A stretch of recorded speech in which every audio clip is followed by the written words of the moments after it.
আসসালামু আলাইকুম। সবাইকে স্বাগতম লার্নার গ্রো পেজের পক্ষ থেকে। তো আশা করি আজকে সবাই রোজার পরে ইফতারির পর এখন আমরা বসেছি অণুজীবের ক্লাস করতে। তো আমার মনে হয় ভিউয়ার্স একটু বাড়ুক, দেন হচ্ছে আমরা ক্লাসটা শুরু করি। তো আমি হচ্ছে ভিউয়ার্সদের আসার জন্য কিছুক্ষণ ওয়েট করছি, ঠিক আছে? তো আমরা ভিউয়ার্সরা আসুক ধীরে ধীরে। আমার মনে হয় 5 মিনিট পরে যখন একটু ভিউ বাড়বে তখন আমরা ক্লাসটা শুরু করি, সেটা হচ্ছে সবার জন্য বেটার। কেন সবাই এখন একটু আগে ইফতারি করেছেন। তো আমরা ওয়েট করি কিছুক্ষণ, হ্যাঁ, 5 মিনিট পরে আমরা হচ্ছে ক্লাসটা শুরু করি। আমরা হচ্ছে আমাদের ফ্রেন্ডসকে মেনশন করি, দেন আমরা ইনশাল্লাহ ক্লাসটা শুরু করছি। Thank you.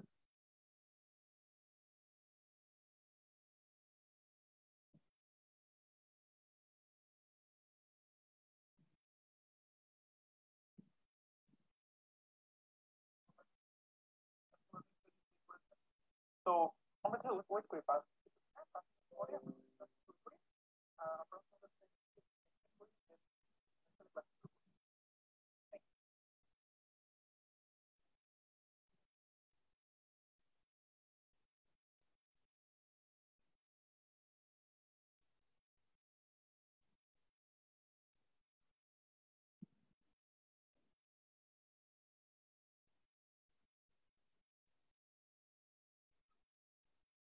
তো আমরা ওয়েট করি পরে।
তো আমার মনে হয় কিছু ভিউয়ার্স অলরেডি বেড়ে গেছেন, আমি দেখতে পাচ্ছি যে আমার মোবাইল ফোনে যে ইতিমধ্যেই প্রায় 10 জন চলে এসেছেন। তো এনিওয়ে, যারা এসেছেন তাদেরকে স্বাগতম। এটা হচ্ছে লার্নার গ্রোর পক্ষ থেকে আজকে আমাদের উম, অণুজীব ক্লাসে। তো ক্লাসটি মূলত আসলে ইন্টার ফার্স্ট ইয়ার এবং ইন্টার সেকেন্ড ইয়ার স্টুডেন্টের জন্য। তো এনিওয়ে, তো শুরুতে আমার পরিচয় দিয়ে শুরু করছি। আমার নাম হচ্ছে মুবির ইবনে মকবুল। আমি বর্তমানে পড়াশোনা করছি ঢাকা মেডিকেল কলেজে। আর এছাড়া অ্যাডমিশন টেস্টে কিছু আঞ্চলিক কিছু ভালো ভালো করেছে, সেটা হচ্ছে আপনারা পূর্বে জেনেছেন, তো আমি চাচ্ছি না সেই জিনিসটা আবার রিপিট করতে। এনিওয়ে, কারণ আমার বর্তমান পরিচয়টা বেশি ইম্পর্টেন্ট। ঠিক আছে, অ্যাডমিশন টেস্টের রেজাল্টটা is not so much important. Anyway, তো আজকে আমরা এমন একটা সময় আসে অনুচ্ছেদটা পড়বো যখন আমাদের চারপাশে ভাইরাস নিয়ে যথেষ্ট, আমি বলবো যথেষ্ট যথেষ্ট উম, আমাদের চারপাশে ভাইরাস নিয়ে, যেখানে প্রচন্ড কথা হচ্ছে করোনা ভাইরাসের প্রাদুর্ভাব এগুলো নিয়ে। তো সেই সময় আমার মনে হয় অনুজীব ক্লাস আমরা করছি, যে আশা করি ক্লাস ইন্টারেস্টিং হবে এবং আমরা শুরু থেকে শেষ পর্যন্ত ইনশাল্লাহ ক্লাসের সাথেই থাকবো। যেহেতু আমাদের আজকে রোজার মাস, আমাদের তারাবি আছে 8টার পরে, 8টা কি 8:30-র দিকে। আমি চেষ্টা করবো তার আগেই যতটুকু সম্ভব এই অধ্যায় আমি পড়বো। এবং পরবর্তীতে যখন আমরা মানে পরবর্তী হয়তো বা, যেটা আমার যেটা ধারণা যে হয়তো বা আজকে অধ্যায় 4 শেষ হবে না, সেক্ষেত্রে অবশ্যই আরেকটি ক্লাস লাগতে পারে। তো সেটা অবশ্যই জানিয়ে দেওয়া হবে পেজের পক্ষ থেকে যে কবে অনুজীবের দ্বিতীয় ক্লাসটা অনুষ্ঠিত হবে। তো এনিওয়ে, তো আমার ক্লাসে সবাইকে আমি যেটা প্রথমে যেটা আমি অনুরোধ জানাবো, যারা ক্লাসে দেখছেন ফেসবুক লাইভে, হয় কম্পিউটারে অথবা কম্পিউটারের বাইরে, আমরা যেখানে দেখি না কেন, আহ,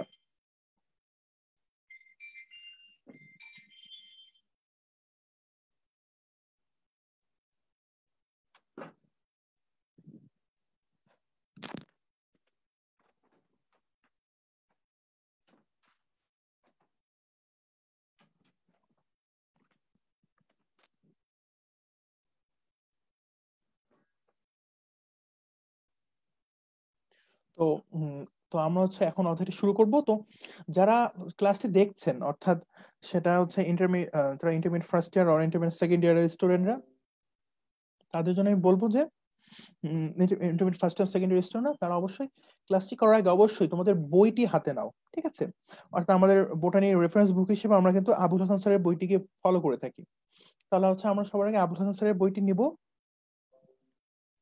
আবুল হাসান স্যারের বইটি আমরা সবার আগে হাতে নিব এবং বইটা আমরা একটু খুলি, বইটা পাশে রাখি, তাহলে ক্লাসটা করি, তাহলে হচ্ছে ক্লাসটা বুঝতে সুবিধা হবে, ঠিক আছে? এমনি তো আমি স্ক্রিনে বই দেখাবো, বই দেখি দেখি পড়াবো। এনিওয়ে, তো অণুজীবের ক্ষেত্রে আমি শুরু করছি। বিসমিল্লাহির রহমানির রহিম।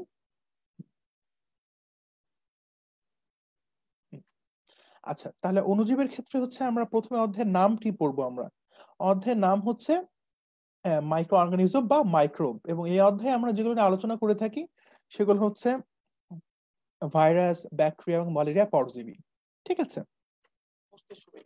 তো ভাইরাস, ব্যাকটেরিয়া এবং ম্যালেরিয়া পরজীবী।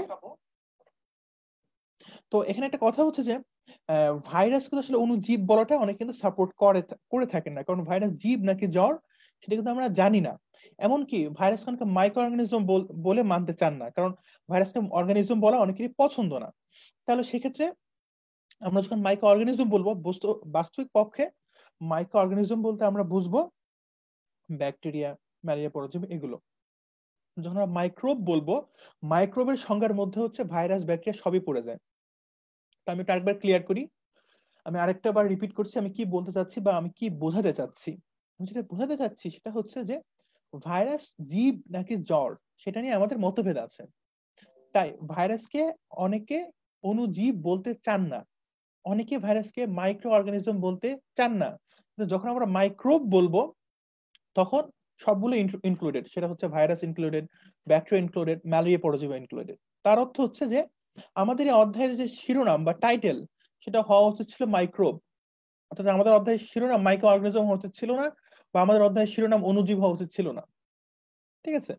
তো এনিওয়ে, তো আমরা হচ্ছে সেটা সেটা আসলে অন্য বিষয়, কারণ আমাদের এখানে পড়তে হবে। আচ্ছা, আর আরেকটি বিষয় হচ্ছে আমি যখন ক্লাস নিব তখন আমি খুব বেশি মানে আমি মূলত ফোকাস করবো হচ্ছে অনেকটা admission oriented class. Admission oriented যেটা হয় যে আমরা ক্লাসের যেগুলো হচ্ছে মুখস্থ করার মতো জিনিস, যেগুলো মেমোরাইজ করার মতো জিনিস, সেগুলো হচ্ছে নিজেরাই মেমোরাইজ করে নিব। আর যেগুলো বোঝার মতো জিনিস সেগুলো বুঝিয়ে দেবো। আর যেগুলো বোঝানোর টেকনিকের প্রয়োজন আছে, ছড়া অথবা ছন্দের প্রয়োজন আছে, সেগুলো ছড়া অথবা ছন্দ দিয়ে দেবো। কিন্তু যেগুলো ইনফরমেশন মুখস্থ করার মতো, মেমোরাইজ করার মতো, সেগুলো আসলে কিছুই করার নেই, কষ্ট করে মনে রাখতে হবে, কষ্ট করে মুখস্থ করতে হবে। এবং এই অধ্যায়ে এরকম মুখস্থ করা ইনফরমেশনের সংখ্যা বা পরিমাণ অনেক বেশি। আচ্ছা, তো ফার্স্ট অফ অল ভাইরাস বলতে আসলে আমরা কি বুঝি? ভাইরাস হচ্ছে একটা ল্যাটিন শব্দ, এবং এই ল্যাটিন শব্দের মিনিংটা হচ্ছে বিষ বা পয়জন, ঠিক আছে? তো এটা আসলে ল্যাটিন শব্দ জিজ্ঞেস করতে পারো যে ভাই এটা কোথায় আছে, এটা এই বইতে নেই বা নতুন বইতে আছে কিনা আই এম নট শিওর। আচ্ছা, ভাইরাসের ল্যাটিন শব্দ, ভাইরাসের সব মিনিংটা হচ্ছে পয়জন বা বিষ, ঠিক আছে? এনিওয়ে, এবং ভাইরাসের ব্যাপারটা যেটা হয়, আমরা ভাইরাসকে বলে থাকি ভাইরাস হচ্ছে একটি অতি আণুবীক্ষণিক অকোষীয় সত্তা। খুবই ইম্পর্টেন্ট কিছু কথা আমি দেখাচ্ছি যে বইয়ে লাল কালিতে দাগানো, আমরা যাদের হাতে বই আছে তারা এই জিনিসটাকে লাল কালিতে দাগিয়ে ফেলবো। কেন এটা মেডিকেল এডুকেশন টেস্টে একবার এসেছিল যে ভাইরাসের সংজ্ঞাটা, মানে এমসিকিউ একবার এসেছিল, খুবই ইম্পর্টেন্ট।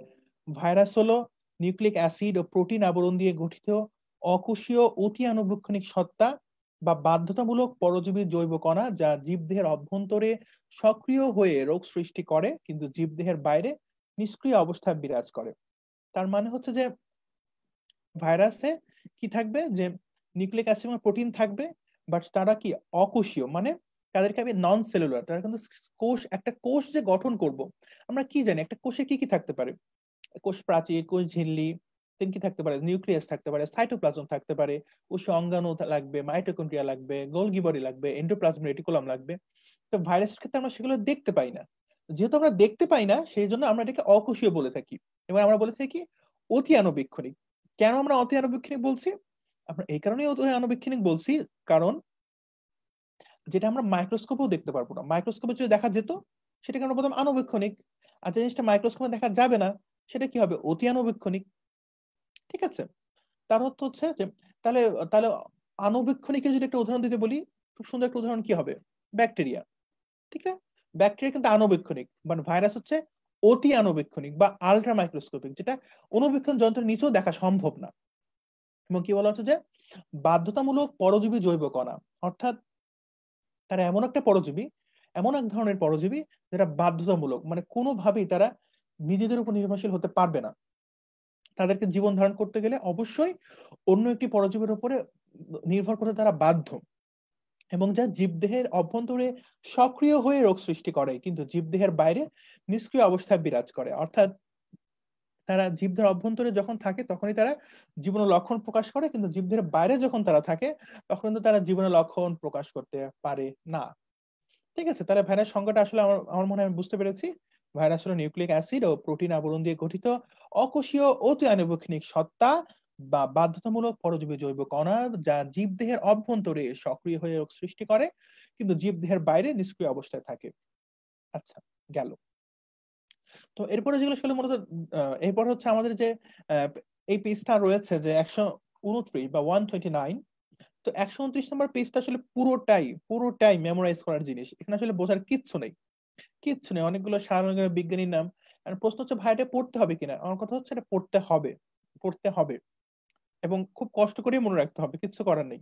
ঠিক আছে, ফার্স্ট অফ অল আমি এখানে যেটা বলবো তোমাদেরকে, যে কিছু জিনিসগুলো অনেক বেশি ইম্পর্টেন্ট। যেমন সর্বপ্রথম ভাইরাসগুলিতে বসন্ত রোগের কথা কে উল্লেখ করেন? প্রথম হচ্ছে এডওয়ার্ড জেনার, 1796। বিজ্ঞানী এডওয়ার্ড জেনার 1796 সালে সর্বপ্রথম ভাইরাস গঠিত বসন্ত রোগের কথা উল্লেখ করেন। আচ্ছা, এরপরে হল্যান্ডের বিজ্ঞানী অ্যাডলফ মায়ার 1886 সালে আহ, তামাক গাছের ছোপ ছোপ দাগ বিশিষ্ট রোগকে টোবাকো মোজাইক রোগ হিসেবে উল্লেখ করেন। 1892 সালে রাশিয়ান বিজ্ঞানী দিমিত্রি আইভানোভস্কি প্রমাণ করেন যে রোগাক্রান্ত তামাক পাতার রস ব্যাকটেরিয়া রোধক ফিল্টার দিয়ে ফিল্টার করার পরেও সুস্থ তামাক গাছে রোগ সৃষ্টি করতে সক্ষম।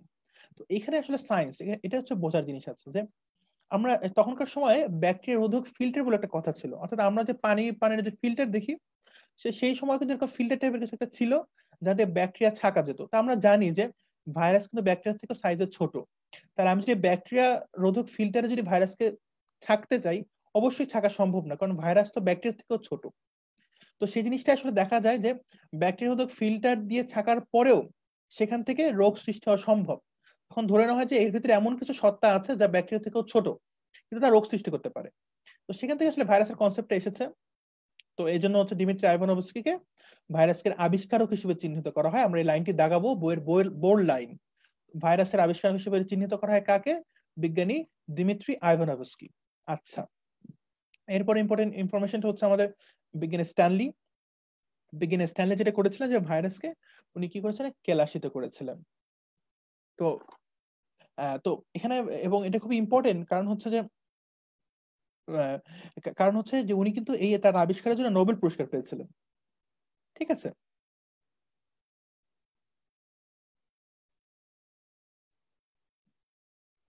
আচ্ছা। তা আমি হচ্ছে কমেন্ট পড়ছিলাম, কমেন্টে একজন লিখেছে যে কমেন্টে লিখেছে নটরডেম কলেজে এই শালগুলো আসে না। হ্যাঁ, আমি জানি এনডিসি শালগুলো আসতো না, আমি নটরডেম কলেজের স্টুডেন্ট। ঠিক আছে, তো আমি জানি যে শালগুলো আসতো না, বাট মেডিকেল কলেজ ভর্তি পরীক্ষা কিন্তু এগুলো এসেছে। এবং মেডিকেল কলেজ ভর্তি পরীক্ষা তোমরা যদি বিগত প্রশ্নগুলো দেখো, শালগুলো ইম্পর্টেন্ট। কারণ আমি শুরুতেই বলে নিয়েছি যে আসলে আমাদের এই এটা মানে টার্গেটটা থাকবে অ্যাডমিশন টেস্ট। ঠিক আছে, কারণ আমরা যখন এরকম চিন্তা করবো যে একবার নটরডেম কলেজের একবার কলেজের পরীক্ষা চিন্তা করবো, আর একবার অ্যাডমিশন টেস্ট চিন্তা করবো, আমার মনে হয় দুইটা আলাদা টার্গেট না করে একবারে পড়াটা বেটার। আমি এইভাবেই পড়াশোনা করেছি, আমি একদম ইন্টারের শুরু থেকেই সবকিছু পড়তাম, অর্থাৎ কোনো কিছু বাদ দিতাম না। ঠিক আছে, কোনো কিছু বাদ দেওয়া আসলে উচিত না, মানে আমি শুরু থেকে এমন ভাবে পড়তাম যে সবকিছু ডিটেলস যাতে পড়া যায়। ঠিক আছে, আচ্ছা, এনিওয়ে, আচ্ছা ঠিক আছে। তো যাই হোক, যাই হোক না কেন, তো বিজ্ঞানী স্ট্যানলি ভাইরাসের ক্রিস্টাল সংগ্রহ করেন। আহ এরপর কিছু উক্তি আছে, উক্তিগুলো থেকে এমসিকিউ আসে যে বিজ্ঞানী এম লাউফ কি বলেছেন যে ভাইরাসই, এটি জীবীয় বস্তু নয়, আবার জড় রাসায়নিক বস্তু নয়। তারপর হচ্ছে যে এফসি বাউডেন এবং এনডব্লিউ প্যারি ভাইরাসের রাসায়নিক প্রকৃতি বর্ণনা করেন। ঠিক আছে, এটাও খুব ইম্পর্টেন্ট লাইন, আমরা এটা দাগিয়ে রাখবো। এই পর্যন্ত প্রায় 5000 ধরনের ভাইরাসের বর্ণনা করা হয়েছে, এটাও ইম্পর্টেন্ট ইনফরমেশন। আর ভাইরোলজি ভাইরোলজি কি এটা অনেক সময় পরীক্ষা আসে, ঠিক আছে। তো এনিওয়ে, আর আরেকটা ইম্পর্টেন্ট ইনফরমেশন হচ্ছে যে ডাব্লিউ.এম. স্ট্যানলিকে ভাইরোলজির জনক বলা হয়, ঠিক আছে। ডাব্লিউ.এম. স্ট্যানলি, এটা খুব ইম্পর্টেন্ট ইনফরমেশন, আমরা দাগিয়ে রাখবো। বাই দ্য ওয়ে, ভাইরাসের সাইজ গুলো খুব ইম্পর্টেন্ট, সাইজ থেকে এমসিকিউ আসে।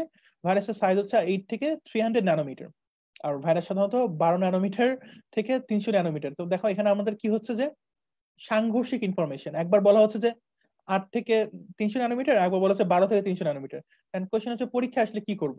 পরীক্ষা এই সময় আসলে আমাদের কিছুই করার নেই, আসলে হচ্ছে আমাদেরকে মানে বইয়ের লাইন মুখস্থ করতে হবে। পরীক্ষা আসলো ভাইরাসের গড় ব্যাস কত, গড় ব্যাস এটা দেখে আমরা বলবো যে 8 থেকে 300। আর যখন বলবে ভাইরাস সাধারণত কত ন্যানোমিটার থেকে কত ন্যানোমিটার পর্যন্ত হয়ে থাকে, তখন উত্তর হবে 12 থেকে 300 ন্যানোমিটার। ঠিক আছে, আসলে কিন্তু কোনো ডিফারেন্স আছে দুটার মধ্যে। তাই অনেক সময় আমাদের পরীক্ষার প্রশ্ন এরকম এসে পড়ে, তখন আমাদের বইয়ের লাইন মুখস্থ রেখে উত্তর দিতে হয়, কিছুই করার নেই। এনিওয়ে, এরপর হচ্ছে বলা হচ্ছে যে ভ্যাকসিনিয়া ভ্যারিওলা ভাইরাস এবং গোলালুর মোজাইক ভাইরাস আরো বৃহৎ আকৃতির হয়। তাহলে কোনগুলো ছোট কোনগুলো বড়, এটা ইম্পর্টেন্ট। যে পোলিও ভাইরাস হচ্ছে ছোট, এবং সবচেয়ে ক্ষুদ্র কোনটা? সবচেয়ে ক্ষুদ্র হচ্ছে গবাদি পশুর ফুট অ্যান্ড মাউথ রোগ সৃষ্টিকারী ভাইরাস সবচেয়ে ক্ষুদ্র।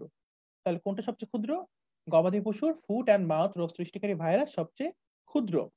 আর সবচেয়ে বড় হচ্ছে গোলালুর মোজাইক ভাইরাস বা গো বসন্তের ভাইরাস, যেগুলো বৃহৎ আকৃতির হয়। ঠিক আছে, আচ্ছা এনিওয়ে, এরপরে ভাইরাসের আকৃতি, এটা আমার মনে হয় না খুব বেশি ইম্পর্টেন্ট।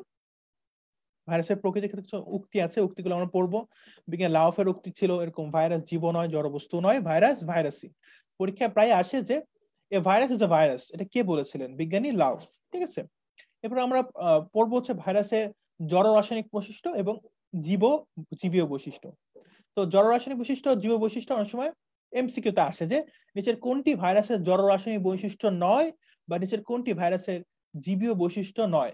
তো আমি যেটা স্টুডেন্টকে একটা বুদ্ধি শিখিয়ে দিই, ঠিক আছে, খুব চমৎকার একটা বুদ্ধি। যখন আমরা জড় রাসায়নিক বৈশিষ্ট্য বলবো, জ্বর মানে কি? জীবন নাই, ঠিক না? তো জড় রাসায়নিক বৈশিষ্ট্য মানে হচ্ছে সব নাই। ঠিক আছে, আপনারা খেয়াল করি সংখ্যাগুলো সবগুলোতে নাই নাই নাই। মাইটোকন্ড্রিয়া নেই, পুষ্টিক্রিয়া নেই, প্রজননক্ষম নয়, ফিল্টার যোগ্য নয়, তারপর হচ্ছে সব নিষ্ক্রিয়, সাড়া দেয় না, ঠিক আছে, করতে পারে না। শুধুমাত্র 5 নম্বর পয়েন্ট একটু খেয়াল করি। 5 নম্বর পয়েন্টে বলা হচ্ছে যে ভাইরাসকে ভাইরাসকে কেলাসিত করা যায়, সেন্ট্রিফিউজ করা যায়, ব্যাপন করা যায়, সাসপেনশন তৈরি করা যায়। এটা হচ্ছে শুধুমাত্র আমাদের বলা যায় যে মানে পজিটিভ, বাকি সবকিছু নেগেটিভ, নিষ্ক্রিয়, করা যায় না, নয়। তো যখন আমরা দেখবো যে জড়রাসায়নিক বৈশিষ্ট্য নিচের কোনটি, তখন আমরা দেখবো কোনটি নয় আছে, কিংবা দেখবো যে কোনটি জীবীয় বৈশিষ্ট্য নয়, তখন যেখানে দেখবো নেগেটিভ ব্যাপার আছে সেটা জীব জড় বৈশিষ্ট্য। অর্থাৎ আমি কি বুঝতে পারছি কিনা যে কিভাবে দুইটার মধ্যে আমরা ডিফারেন্সিয়েট করবো এমসিকিউ আসলে, যে কোনটি জড়রাসায়নিক বৈশিষ্ট্য নয়, বা নিচের কোনটি জড়রাসায়নিক বৈশিষ্ট্য, বা নিচের কোনটি জীবীয় বৈশিষ্ট্য নয়, বা নিচের কোনটি জীবীয় বৈশিষ্ট্য। আমরা নর্মালি চিন্তা করবো এরকম যে অপশনের ভিতরে 9 কথাই থাকলে সেটা জড়রাসায়নিক বৈশিষ্ট্য। ঠিক আছে, এটা হচ্ছে দুইটার মধ্যে ডিফারেন্স তৈরি করার একটা চমৎকার উপায়। অপশন না পড়ে উত্তর দিয়ে ফেলা যায়, এরকম একটা ব্যাপার। যে যে পারবে না সে যদি মনে রাখে যে নয় না, নেগেটিভ, নেগেটিভ মানে জড়, তখন এটা দিয়ে সে মনে রাখতে পারে। ঠিক আছে, এরপর হচ্ছে ভাইরাসের গঠন। তো ভাইরাসের কেন্দ্রীয় বস্তু হচ্ছে নিউক্লিক অ্যাসিড, ঠিক আছে। আর কেন্দ্রীয় বস্তু চারপাশে যেটা থাকে সেটাকে আমরা বলি ক্যাপসিড বা প্রোটিন আবরণ। আর ক্যাপসিডের প্রত্যেকটা সাব ইউনিটকে আমরা বলে থাকি হচ্ছে ক্যাপসোমিয়ার। ঠিক আছে, তো ক্যাপসিডের প্রত্যেকটা সাব ইউনিটকে আমরা বলে হচ্ছে ক্যাপসোমিয়ার।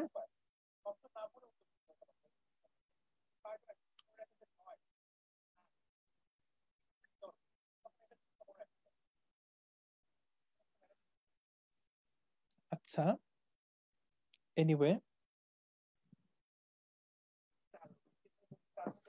তো এখানে যে জিনিসটা দেখা যাচ্ছে না, আমি আসলে কমেন্ট পড়ছিলাম তোমাদের কমেন্ট। আচ্ছা এনিওয়ে, তোমাদের কোনো কোয়েশ্চেন থাকে সেটা তোমরা কমেন্টে জানাতে পারো, ঠিক আছে। আচ্ছা, ভাইরাস দেখতে কিরকম, এরকম একটা কমেন্ট আমি দেখেছি। ভাইরাস আসলে দেখতে হচ্ছে বিভিন্ন শেপের হয়ে থাকে, ঠিক আছে। তোমার বইয়ে যদি তুমি দেখো, বইয়ের আসলে আমার কাছে, আমি ছবিটা স্ক্যান করি নাই, তোমার বইয়ে একটা ছবি আছে ভাইরাসের জন্য চেহারা। ঠিক আছে, ভাইরাস আসলে দেখা যায় না, ঠিক আছে, ভাইরাস দেখা যায় না।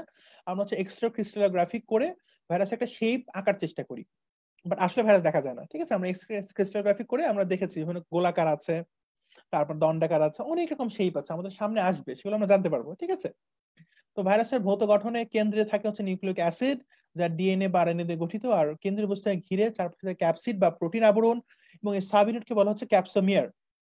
তো ভাইরাসের রাসায়নিক গঠন ক্ষেত্রে আমাদের এগুলো হচ্ছে পড়ে নিতে হবে, রিডিং পড়ে নিতে হবে, আসলে এখানে বোঝার কিছুই নেই। তবে ইম্পর্টেন্ট হচ্ছে অনেক সময় আমরা দেখবো যে ক্যাপসিডে অনেক সময় প্রোটিনের সাথে সাথে লিপিড এবং স্টার্চ থাকতে পারে। এবং এবং ক্যাপসিডটা হচ্ছে অ্যান্টিজেন হিসেবে অনেক সময় কাজ করে। এবং কোনো বিশেষ বিশেষ ক্ষেত্রে আমরা এটা বাদেও একটা বহিঃস্থ আবরণ দেখতে পাই।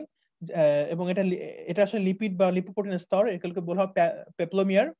আর লিপোপ্রোটিন আবরণ বিশিষ্ট ভাইরাস কেন বলি? লিপোভাইরাস। এর উদাহরণগুলো মনে রাখতে হয়: influenza virus, herpes virus, HIV। আচ্ছা, তো এটা হচ্ছে ইম্পর্টেন্ট, ঠিক আছে? যে লিপিড বা লিপোপ্রোটিনের স্তরে এককে কি বলা হয়? এককে বলা হচ্ছে পেপলোমিয়ার। আচ্ছা, এরপর হচ্ছে ভাইরাসের আকৃতি অনুযায়ী শ্রেণীবিন্যাস। তো এখানে আসলে অনেক ইনফরমেশন, এগুলো আসলে মনে রাখতে হয়। তো মনে রাখাটা কষ্ট, আমি জানি। তো তোমাদের জন্য আমি যেটা করেছি, আমি কিছু নোট রেডি করেছি। তো আশা করি তোমাদের একটু দেখাচ্ছি আমি সেই নোটগুলো। আশা করি ইনশাল্লাহ তোমরা ভালোভাবেই বুঝতে পারবে, ঠিক আছে? আচ্ছা, একটু আমাকে সময় দিতে হবে, আমি নোটটা বের করছি।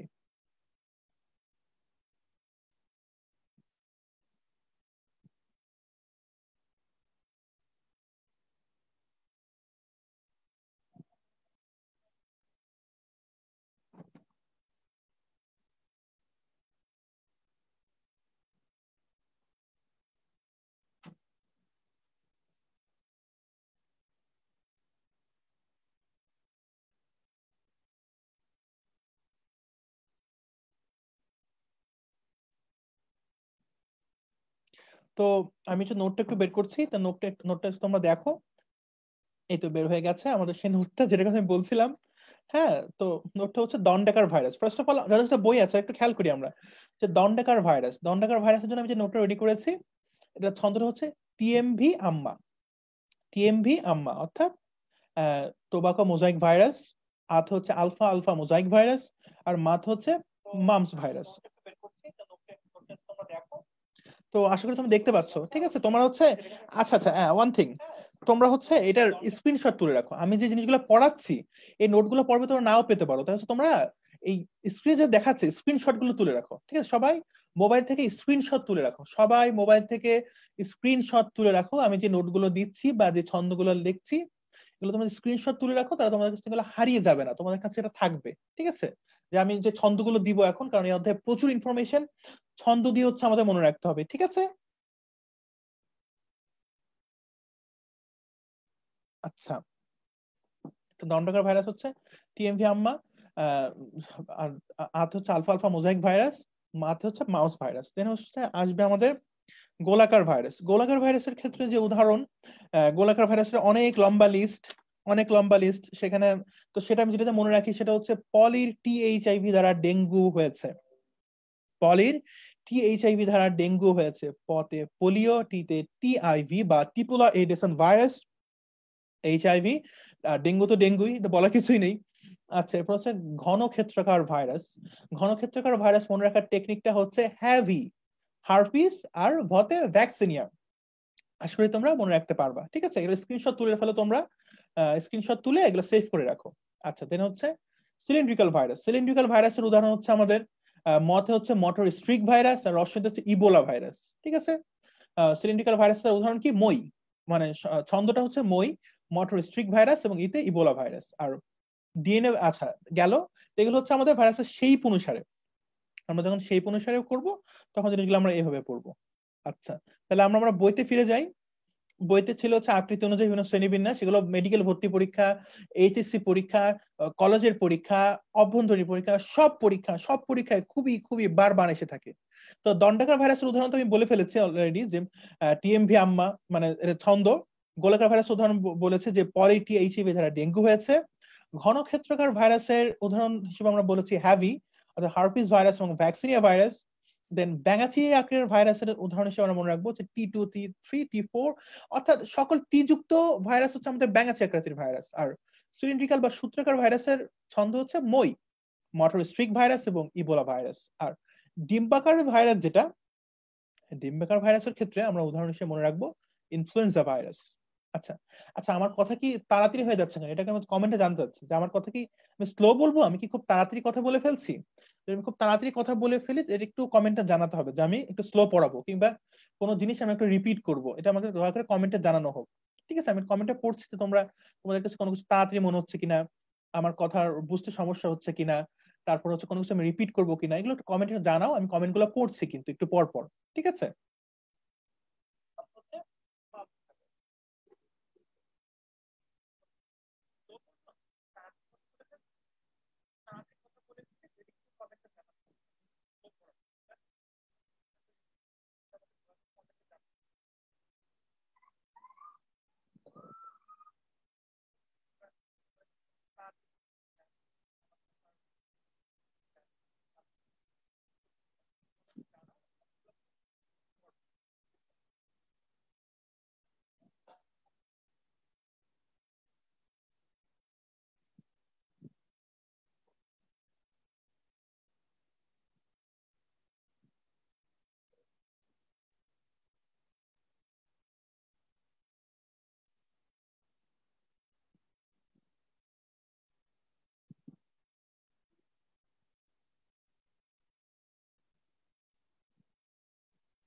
আচ্ছা, এখানে একজন প্রশ্ন করেছো তুমি, সুদীপ্ত কুন্ডু বলছো যে ভাইয়া ক্লাসটি কি গ্রুপে থাকবে পরে দেখার জন্য? উত্তর হচ্ছে হ্যাঁ, ক্লাসটি থাকবে, পরে তোমরা দেখতে পারবে। তারপরে একজন কমেন্ট করেছো যে রিপিট প্লিজ, সিফাত আহমেদ তুমি আমাকে বলবে যে কোন পার্টটা রিপিট করব, সেটা আমাকে বলা হয় নাই, সিফাত আহমেদ।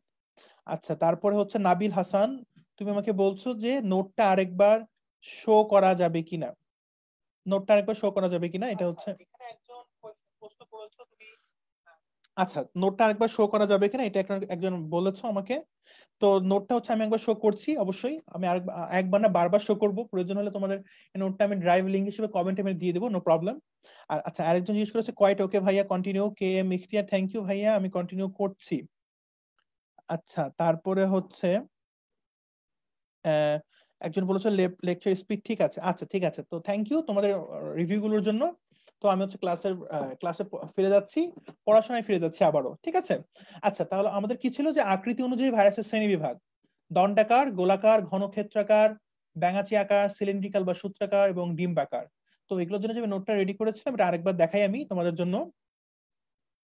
হ্যাঁ, দণ্ডাকার ভাইরাস হচ্ছে আমাদের টিএমভি আম্মা, ঠিক আছে, TMV alpha alpha alpha mosaic virus, mouse virus. তোমরা স্ক্রিনশট তুলে ফেলো, যেটা দেখা যাচ্ছে স্ক্রিনে সেটা হচ্ছে স্ক্রিনশট তুলে ফেলো, ঠিক আছে। আর গোলাকার ভাইরাস হচ্ছে পলি টি এইচআইভি দ্বারা ডেঙ্গু হয়েছে, পোলিও টিআইভি, এইচআইভি এবং ডেঙ্গু। ঘনক্ষেত্রাকার ভাইরাস এটা হচ্ছে হ্যাভি হার্পিস ভাইরাস এবং ভ্যাকসিনিয়া ভাইরাস, ঠিক আছে। আচ্ছা, কোয়াইট ওকে। আচ্ছা, নোটটা কি দেখা যাচ্ছে কিনা, নোটটা কি? হ্যাঁ, ঠিক আছে, দেখা যাচ্ছে, আমি বুঝেছি।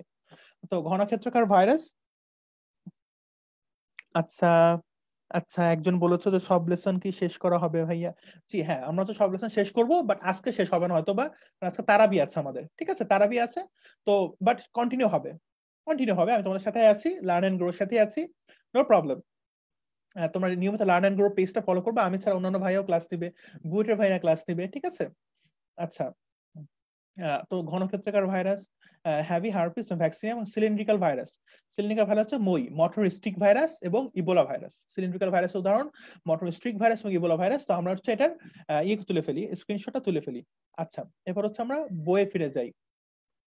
বইয়ের পর বলা হচ্ছে যে নিউক্লিক অ্যাসিডের ধরন অনুযায়ী শ্রেণীবিন্যাস, অর্থাৎ আমরা যে শুরুতে বলেছি যে ভাইরাসের কেন্দ্রে থাকবে নিউক্লিয়াস, সেটা হতে পারে ডিএনএ, সেটা হতে পারে আরএনএ, বাট কোনটা থাকবে, এটা কি ডিএনএ নাকি আরএনএ, সেটা আসলে কোনটা, তো সেটার ভিত্তিতে কিন্তু ডিএনএ এবং আরএনএ ভাইরাস দুই ভাগে ভাগ করা হয়। মানে যাদের সে নিউক্লিক অ্যাসিড ডিএনএ, তাদেরকে আমরা বলবো ডিএনএ ভাইরাস, যাদের নিউক্লিক অ্যাসিড আরএনএ, তাদেরকে আমরা কি বলবো, আরএনএ ভাইরাস। এখন এই যে বিশাল লিস্ট, এই লিস্টটা আমরা কিভাবে মনে রাখবো, কারণ এটা তো পরীক্ষায় প্রায় আসে, মেডিকেল অ্যাডমিশন টেস্ট, কলেজের পরীক্ষা, এইচএসসি পরীক্ষা, সব জায়গায় আসে। তো সেক্ষেত্রে হচ্ছে আমরা একটা ছন্দ দিয়ে মনে রাখি, সেটা হচ্ছে কি, যদি আমি কোনোভাবে ডিএনএ ভাইরাসের নামগুলো মনে রাখতে পারি, তাহলে আমার আরএনএ ভাইরাস পড়ার কোনো প্রয়োজন নেই, কারণ আমি জানি যে ডিএনএ ভাইরাস বাদে সবকিছু আরএনএ ভাইরাস, ঠিক আছে। তাহলে আমি ডিএনএ ভাইরাসের ছন্দগুলো মনে রাখলেই হলো, ডিএনএ ভাইরাসের নামগুলো মনে রাখতে পারলেই হলো। তাহলে ডিএনএ ভাইরাসটা হচ্ছে আমি ছন্দ দিয়ে শিখবো, ঠিক আছে, ডিএনএ ভাইরাসটা আমি ছন্দ দিয়ে শিখবো। কি সেই ছন্দ? ছন্দটা হচ্ছে আমি যেটা ফলো করি, হচ্ছে টিপুর ভাই টিটু ভ্যানিলা হতে ফ্রান্সে এলো। টিপুর ভাই টিটু ভ্যানিলা হতে ফ্রান্সে এলো। টিপু বলতে আমি বোঝাচ্ছি টিপুলা ইরিটেশন ভাইরাস বা টিআইভি, ভাইতে হচ্ছে ভ্যাকসিনিয়া, টিটু বলতে টিটুফাস ভাইরাস, ভ্যানিলা বলতে ভ্যারিওলা, ফ্রান্সে এলো, ফ্রান্সে ফতে হয় হচ্ছে ফুলকপি মোজাইক ভাইরাস, আর এলো তো হচ্ছে অ্যাডেনোহার্পিস সিমপ্লেক্স ভাইরাস। তো তো যেটা হলো এখানে, আহ, তো এনিওয়ে, আচ্ছা, ক্লাস ভালো হচ্ছে, থ্যাংক ইউ। আচ্ছা, তো টিপুর ভাই টিটু ভ্যানিলা তো ফ্রান্সে এলো, আমরা হচ্ছে ছন্দ দিয়ে ডিএনএ ভাইরাসের নামগুলো মনে রাখতে পারি। তাহলে ডিএনএ ভাইরাসের নামগুলো যদি মনে রাখতে পারি, তাহলে কি আমার আরএনএ ভাইরাস পড়ার প্রয়োজন আছে? তোমাদের কাছে প্রশ্ন, নিশ্চয়ই প্রয়োজন নাই। আমি ডিএনএ ভাইরাস পড়বো, তাহলে ডিএনএ ভাইরাস বাদে যা আছে সব আরএনএ ভাইরাস, কথা ওইখানে শেষ, ঠিক আছে। আচ্ছা, এরপর হচ্ছে বহিস্থ আবরণ অনুযায়ী ভাইরাস হলো দুই প্রকার, একটা হচ্ছে বহিস্থ আবরণ বিহীন ভাইরাস, আর একটা হচ্ছে বহিস্থ আবরণী যুক্ত ভাইরাস, ঠিক আছে। অর্থাৎ বহিস্থ আবরণ বিহীন ভাইরাস মনে রাখার টেকনিক কি, টি যুক্ত ভাইরাস। সকল টি যুক্ত ভাইরাস বহিস্থ আবরণী বিহীন ভাইরাস। আবার রিপিট করি আমরা, সকল টি যুক্ত ভাইরাস বহিস্থ আবরণী বিহীন ভাইরাস। টি যুক্ত ভাইরাস মানে টিএমভি অথবা টি2। দেখি খেয়াল করে যে বহিস্থ আবরণী ভাইরাস বিহীন ভাইরাসটা কিরকম, টিএমভি এবং টি2। ঠিক আছে। তো এখানে জিনিসটা ইম্পর্টেন্ট যে আমরা যখনই দেখবো যে যেন ভাইরাসে টি আছে, টিএমভি ভাইরাস, টি2 ভাইরাস, এগুলো সব বহিস্থ আবরণীবিহীন। তাহলে এখন বলে টি4 ভাইরাস কি রকম? টি4 ভাইরাস কি বহিস্থ আবরণী যুক্ত নাকি বহিস্থ আবরণী বিহীন? উত্তর হচ্ছে বহিস্থ আবরণী বিহীন, কারণ এটা মজার জিনিস যে টি থাকলেই বহিস্থ আবরণী বিহীন। ঠিক আছে। আর বহিস্থ আবরণী যুক্ত ভাইরাস তাহলে কোনগুলো? Influenza virus, herpes virus, HIV virus, এগুলো। দেন একটা জিনিস ইম্পর্টেন্ট, সেটা হচ্ছে পোষক দেহ অনুসারে ভাইরাস নিম্নলিখিত কত প্রকারের হয়ে থাকে। সেটা হচ্ছে উদ্ভিদ ভাইরাস, প্রাণী ভাইরাস, ব্যাকটেরিওফাজ ভাইরাস এবং সায়ানোফাজ ভাইরাস। তো এক্ষেত্রে জিনিসটা ইম্পর্টেন্ট, আমরা জিনিসটা মনে রাখবো এখান থেকে যে উদ্ভিদ ভাইরাস গুলো ম্যাক্সিমাম ক্ষেত্রে হচ্ছে আরএনএ ভাইরাস হয়ে থাকে, কিছু কিছু এক্সেপশন আছে। তার মধ্যে একটা এক্সেপশন হচ্ছে আমাদের ফুলকপি মোজাইক ভাইরাস। আবার প্রাণী ভাইরাসের ক্ষেত্রে ম্যাক্সিমাম হয়ে থাকে ডিএনএ ভাইরাস, কিছু এক্সেপশন আছে। ঠিক আছে। যার মধ্যে উদাহরণের সামনে আসবে এক্সেপশন গুলো। এটা হচ্ছে ব্যাকটেরিওফাজ ভাইরাস। ব্যাকটেরিওফাজ ভাইরাস হচ্ছে যারা মূলত ব্যাকটেরিয়া ভক্ষণ করে থাকে বা ব্যাকটেরিয়া পরজীবী হয় বা ব্যাকটেরিয়াকে ধ্বংস করে যে সকল ভাইরাস, তাদেরকে ব্যাকটেরিওফাজ বলা হচ্ছে। যেমন টি2, টি4, টি6 ব্যাকটেরিওফাজ। আর সায়ানোফাজ বলতে আমরা বুঝি যে সায়ানো ব্যাকটেরিয়া ধ্বংসকারী ভাইরাসকে আমরা সায়ানোফাজ বলি। সায়ানো ব্যাকটেরিয়া ধ্বংসকারী ভাইরাস মানে LPP1, LPP2, এগুলো হচ্ছে মনে রাখতে হবে। উদাহরণগুলো খুবই ইম্পর্টেন্ট, পরীক্ষা আসে। আর এছাড়া অনেক বিষয় আছে, যেমন ধরো তোমার মাইক্রোফাজ একটা ব্যাপার আছে, ফ্যাজাইনের ব্যাপার আছে, ফাইটোফ্যাজাইন, জুওফ্যাজাইন। ঠিক আছে, আমরা এগুলো একটু পড়বো। দেন হচ্ছে আরএনএ ভাইরাস ও ডিএনএ ভাইরাসের পার্থক্য। এটা প্রায় পরীক্ষায় আসে যে আরএনএ ভাইরাস ও ডিএনএ ভাইরাসের পার্থক্য লিখো, অনুধাবনমূলক প্রশ্নে আসে খ মার্কসে। তখন কিন্তু আমাদেরকে এই পার্থক্যটা লিখতে হয়। তো পার্থক্য এই ছকে যা বোঝার মতো, বোঝার জিনিসগুলো আমি বুঝিয়ে দিয়েছি, তোমাদের কিন্তু পড়তে হবে। যেমন আজ বলেছিলাম যে কিছু উদাহরণ মানে এক্সেপশন গুলো পড়তে হয়। যেমন আরএনএ ভাইরাসের কিছু এক্সেপশন আছে, বামন রোগ ও রিও ভাইরাসের আরএনএ দ্বিসূত্রক, আর হচ্ছে তোমার ল্যামডা ফাজ, M13 ফাজ, সিগমা ফাজ, এই ভাইরাস গুলো কিন্তু ডিএনএ এক সূত্রক। এটা হচ্ছে কষ্ট করে মনে রাখতে হবে, কিচ্ছু করার নেই, এগুলো বোঝার কিছুই নেই, টোটালি মুখস্থ, কোনো উপায় নেই। ঠিক আছে। আচ্ছা, তো আসলে আমাদের বইগুলো এরকম, আমাদের পাঠ্যপুস্তকগুলোই আসলে প্রেশার সৃষ্টি করা হয়, যেটা উন্নত বিশ্বে কিন্তু এরকম হয় না। তো আসলে কিছুই করার নেই, আমরা হচ্ছে শিকার, পরিস্থিতির শিকার হয়ে আমাদের এগুলো পড়তে হয়। তো আইনস্টাইন কিন্তু একটা কথা বলেছিলেন যে জিনিসটা আমি কম্পিউটার স্ক্রিনে রাখতে পারি, যে জিনিসটা আমি সেটা আমি কেন আমার ব্রেনে এত প্রেসিয়াস জায়গায় আমি নষ্ট করব, কেন আমি ফালতু ইনফরমেশন গুলো আমি মনে রাখবো, এগুলো মুখস্থ করে আমার লাভ কি? আসলে কোনো লাভ নেই। তো আমরা যে বাংলাদেশে জন্মেছে, আমাদের শিক্ষা ব্যবস্থাটা এরকম যে স্টুডেন্টকে প্রচুর আজারি ইনফরমেশন মুখস্থ করতে হয়। তো এই আজারি ইনফরমেশন মুখস্থ করাই লাগবে, কিছু করার নেই ভাই। কারণ তুমি যেরকম আজকে এই বিপদে, আমিও একসময় বিপদে ছিলাম, আমিও তোমার মধ্যে এরকম মুখস্থ করে এই পর্যায়ে এসেছি, ঢাকা মেডিকেল কলেজে আলহামদুলিল্লাহ চান্স পেয়েছি। তো এইভাবে আসলে কিছু করার নেই। তো এরপর হচ্ছে ইমার্জিং ভাইরাস। ইমার্জিং ভাইরাস গুলো আমরা পড়বো, যেগুলো হচ্ছে আদি পোষক থেকে নতুন পোষক তাদের রোগ সৃষ্টি করে, তাদেরকে আমরা বলছি হচ্ছে ইমার্জিং ভাইরাস। ইমার্জিং ভাইরাসের উদাহরণ তো হচ্ছে কষ্ট করে মনে রাখতে হবে। আচ্ছা, ইমার্জিং ভাইরাসের উদাহরণটা মনে রাখতে হবে। ইমার্জিং ভাইরাসের উদাহরণ মনে রাখার জন্য আমি যেটা পড়তাম সেটা হচ্ছে হ্যান্স। এটা আমরা স্ক্রিনশট তুলে ফেলি। ইমার্জিং ভাইরাসের উদাহরণ পড়ার জন্য হ্যান্স, HIV, Ebola, Nile virus, SARS virus. Emerging virus, emerging virus বলতে আমরা বুঝি যেগুলো আদি পোষক থেকে নতুন পোষক, অর্থাৎ আগে দেখা যাচ্ছে সে বানরে ছিল, বানর থেকে সে মানুষে আক্রমণ করতে শুরু করলো। আমাদের করোনা ভাইরাস, করোনা ভাইরাস হচ্ছে একটা ইমার্জিং ভাইরাস, যেটা কিনা বাদুরে ছিল, বাদুর থেকে পরবর্তী কিন্তু মানুষে এসেছে। ঠিক আছে। তো এখানে ইম্পর্টেন্ট দেখো যে সার্স ভাইরাস, সার্স এর মতো করোনা কিন্তু সার্স ভাইরাসের রিলেটেড একটা ভাইরাস। তো আমরা কিন্তু সেটা দেখতে পাচ্ছি, আমাদের বইতেও তাই বলছে। ঠিক আছে। তাহলে ইমার্জিং ভাইরাস উদাহরণটা আমরা স্ক্রিনশট তুলে ফেলি, ছন্দটা হ্যান্স, এইচআইভি, ইবোলা, নীল এবং সার্স। এইচআইভি, নীল এবং ইবোলা এবং সার্স। Okay, thank you. আচ্ছা, এরপর হচ্ছে আমরা জিনিসটা পড়বো, সেটা হচ্ছে কিছু টার্ম শিখবো। ভেরিয়ন, ভেরিয়য়েডস,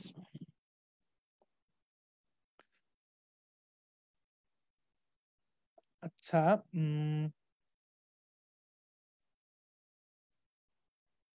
আচ্ছা,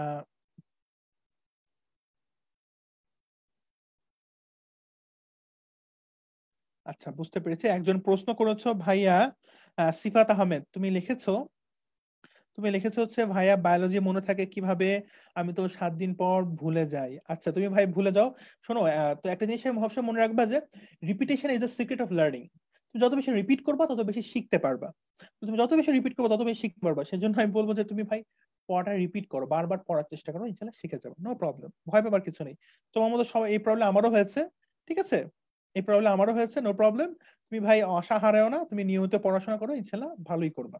ঠিক আছে। আচ্ছা, বাই দা ওয়ে, এখন হচ্ছে আমরা পড়ায় ফিরে যাই। ভিরিয়ন আচ্ছা, একজন কোশ্চেন করেছে সিফাত আহমেদ ভাইয়া নোটগুলো দেওয়া হবে কিনা? হ্যাঁ, ইনশাআল্লাহ গ্রুপে দেওয়া হবে, গ্রুপে দেওয়া হবে। আচ্ছা, এরপর হচ্ছে ভিরিয়ন, ভিরয়েডস এবং প্রিয়ন্স। ওকে, ভিরিয়ন্স, ভিরিয়ন। আচ্ছা, কার কোনো কোশ্চেন থাকলে জানাতে পারো। কোশ্চেন গুলো তোমরা একটু কমেন্ট সেকশনে জানাও, আমি দেখতে চাচ্ছি। ঠিক আছে, কোশ্চেন গুলো কমেন্ট সেকশনে জানাও। ঠিক আছে। আচ্ছা, তাহলে ভিরিয়ন, ভিরয়েডস এবং প্রিয়ন্স। তো ভিরিয়ন কাকে বলবো, ভিরয়েড কাকে বলবো, প্রিয়ন্স কাকে বলবো, এটা নিয়ে স্টুডেন্টের মধ্যে প্রবলেম থাকে। তো ভিরিয়নের ক্ষেত্রে আমরা যেটা বুঝি যে নিউক্লিয় একটা কমপ্লিট ভাইরাসকে আমরা বলি ভিরিয়ন, কমপ্লিট ভাইরাস। এটা খুব ইম্পর্টেন্ট একটা কোয়েশ্চেন। আচ্ছা, একজন কোয়েশ্চেন করেছে ভাইয়া কত ব্যাচ এনডিসি? আমি হচ্ছে এনডিসি 2019 সালের ব্যাচ, 19। ঠিক আছে, 2019 সালের ব্যাচ। আচ্ছা, তো ভিরিয়ন হচ্ছে নিউক্লিক অ্যাসিড ওকে ঘিরে অবস্থিত ক্যাপসিড সমন্বয়ে গঠিত একটি সংক্রমণ ক্ষমতা সম্পূর্ণ সম্পূর্ণ ভাইরাসকে হচ্ছে আমরা বলছি ভিরিয়ন, এবং সংক্রমণ ক্ষমতা বিহীন ভাইরাসকে বলা হচ্ছে নিউক্লিয় ক্যাপসিড। ঠিক আছে, প্রতিটি ভিরিয়নে সর্বোচ্চ 2000 থেকে 2130টি ক্যাপসোমিয়ার থাকে। তাহলে এখানে ইম্পর্টেন্ট ব্যাপারটা হচ্ছে যে ভিরিয়ন বলতে আমরা বুঝি কমপ্লিট ভাইরাস, বাট যখন ভিরিয়ন থেকে আমি সংক্রমণ ক্ষমতাটা কেড়ে নেব, সংক্রমণ ক্ষমতা সরে যাবে, তখন এটার নাম হয়ে যাবে নিউক্লিয় ক্যাপসিড। ঠিক আছে, সংক্রমণ ভিরিয়ন থেকে সংক্রমণ ক্ষমতা বিহীন অবস্থায় সেটার নাম আমরা দিব হচ্ছে নিউক্লিয় ক্যাপসিড। আচ্ছা, এরপর হচ্ছে আমাদের ভিরাস। ভিরাস এর ক্ষেত্রে আমরা বলি সংক্রামক আরএনএ, এবং ডব্লিউ এস রাইনার 1967 সালে হচ্ছে ভিরয়েডস আবিষ্কার করে থাকেন। আচ্ছা, আচ্ছা, আচ্ছা, একটা জিজ্ঞেস করছে সংক্রমণবিহীন ভাইরাসের কোনো কাজ নেই কিনা? হ্যাঁ, দেখো, সব ভাইরাস কিন্তু সংক্রমণ করতে হবে এমন কোনো কথা নেই। ঠিক আছে, সংক্রমণ ক্ষমতা ছাড়াও কিন্তু অনেক ভাইরাস রয়েছে। তো এনিওয়ে, এরপর হচ্ছে আমরা বলবো ভিরয়েডস। ভিরয়েডস হচ্ছে আমার সংক্রামক আরএনএ, এবং ভিরাটকে বলা হচ্ছে একসূত্রক বৃত্তাকার আরএনএ অণু যা কয়েক শত নিউক্লিওটাইড দিয়ে গঠিত এবং ক্ষুদ্রতম ভাইরাস থেকেও বহু গুণে ক্ষুদ্র। অর্থাৎ আমাদের যদি পরীক্ষায় কোয়েশ্চেন আসে যে কোনটি ক্ষুদ্রতম ভাইরাস থেকেও বহু গুণে ক্ষুদ্র, অপশন দিল ভিরিয়ন, ভিরয়েস, নিউক্লিওক্যাপসিড, প্রিয়ন্স। উত্তর হচ্ছে কিন্তু আমাদের ভিরয়েস। ভিরয়েস হচ্ছে ক্ষুদ্রতম ভাইরাস থেকেও বহু গুণে ক্ষুদ্র। এবং ভিরয়েস এর কিছু উদাহরণ পড়তে হয়, কারণ ভিরয়েস মূলত উদ্ভিদ দেহে পাওয়া যায়। ঠিক আছে, উদ্ভিদে পাওয়া যায়, এবং বিশেষত উদাহরণ পড়তে হেপাটাইটিস ডি, ক্যাটাং ক্যাটাং রোগ। আচ্ছা, এখানে একটা কোয়েশ্চেন আসতে পারে যে ভিরার যদি উদ্ভিদে পাওয়া যায় তাহলে হেপাটাইটিস ডি কেন? তো হচ্ছে ব্যতিক্রম আছে। ঠিক আছে, এটা ব্যতিক্রম। আচ্ছা, ধন্যবাদ। তোমাদের কোয়েশ্চেন তোমরা লিখতে থাকো কমেন্টসে, আমি মাঝে মাঝে ক্লাসের ফাঁকে ফাঁকে দেখবো, দেখে আনসার দিতে চেষ্টা করবো ইনশাল্লাহ। আর প্রিয়ন্স, পিতে মনে রাখতে হচ্ছে পতে প্রিয়ন্স, পতে প্রোটিন ফাইবিল। ঠিক আছে, পতে প্রিয়ন্স, পতে প্রোটিন ফাইবিল। তাহলে যদি বলা হয় সংক্রামক প্রোটিন ফাইবিল কি? প্রিয়ন্স। ঠিক আছে, এবং এখানে ইম্পর্টেন্ট জিনিস হচ্ছে যে প্রিয়নে কোনো নিউক্লিক অ্যাসিডও থাকে না, জাস্ট প্রোটিন। ঠিক আছে, প্রিয়নে কোনো নিউক্লিক অ্যাসিড, ইভেন নিউক্লিক অ্যাসিডও থাকে না, সিম্পলি প্রোটিন আবরণ বিশিষ্ট ভাইরাস। ঠিক আছে, এবং বহুল আলোচিত ম্যাটকা রোগ সৃষ্টির পিছনে প্রিয়ন্সের সম্পৃক্ততা পাওয়া যায়, এবং 1982 সালে সর্বপ্রথম স্ট্যানলি বি ফ্রোসিনার প্রিয়ন্সের অস্তিত্বের কথা বলেন, এবং তাকে নোবেল পুরস্কারে ভূষিত করা হয়। এরপরে জিনিসটা ইম্পর্টেন্ট, ভাইরাসের গঠন। একটা হচ্ছে টিএমভি এর গঠন, আর একটা হচ্ছে টি2 ভাইরাস ব্যাকটেরিয়াসের গঠন। তো ট্রুলি স্পিকিং, ফ্র্যাঙ্কলি স্পিকিং, আমি আমার কলেজ জীবনে এই প্রশ্ন পেয়েছি। আমার কলেজ জীবনে একটা প্রশ্ন এসেছে যে টি2 ভাইরাসের গঠন ব্যাখ্যা করো, কিংবা এসেছে টিএমভি ভাইরাসের গঠন ব্যাখ্যা করো। তো ভাই, ট্রুলি স্পিকিং এই গঠন ভাইরাসের বোঝার কিছু নেই, এবং পড়ারও কোনো মানে নেই, বাট পরীক্ষা আসে, তা আমাদেরকে পড়তে হবে। সেক্ষেত্রে আমরা যেটা করবো যে আমরা এই ইনফরমেশন গুলো আসলে কষ্ট মষ্ট করে মনে রাখবো, সংখ্যা ভিত্তিক তথ্যগুলো, বাট এবং চিত্র আঁকাটাও শিখবো। বাট আমার মনে হয় না যে এখানে নিজের আমার পড়ানোর কিছু আছে, এটা টোটালি তোমাদের পড়ার বিষয়। আমরা কি পড়বো? টি2 ভাইরাস এবং টিএমভি ভাইরাস। আচ্ছা, এবার হচ্ছে ভাইরাস সংখ্যা বৃদ্ধি প্রক্রিয়া। সংখ্যা বৃদ্ধির ক্ষেত্রে হচ্ছে আমরা দুই ভাবে ঘটে থাকে। একটা হচ্ছে আমাদের, হ্যাঁ, ব্যাকটেরিয়া সংখ্যা দুই ভাবে ঘটে থাকে। একটা হচ্ছে লাইটিক চক্র, এবার হচ্ছে লাইসোজেনিক চক্র। ঠিক আছে, লাইটিক চক্র বা ভাইরালের চক্র এবং লাইসোজেনিক চক্র। হ্যাঁ, এখানে হচ্ছে আমাদের বোঝার কিছু আছে।